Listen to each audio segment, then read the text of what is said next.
সাহাবীরা শোনো, নবী করিম সাল্লাল্লাহু আলাইহি ওয়াসাল্লাম আমাকে যখন বলেছেন তোমার সাথে আমার সাথে অচিরেই দেখা হবে, তার মানে হলো কাফেররা আমার একটা পশমের ক্ষতিও করতে পারবে না।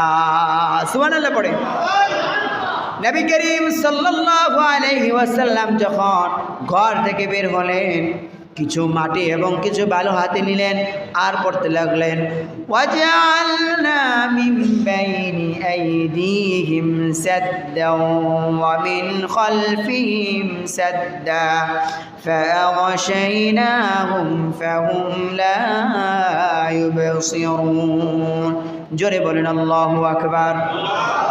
নবী করিম সাল্লাল্লাহু আলাইহি ওয়াসাল্লাম যখন এই দোয়া পড়লেন, এই আয়াতটা তেলাওয়াত করলেন, ফু দিয়ে যখন এই বালুময় এই মাটিগুলো যখন ফু দিলেন, আল্লাহ পাক রব্বুল আলামিন এই বালুগুলোকে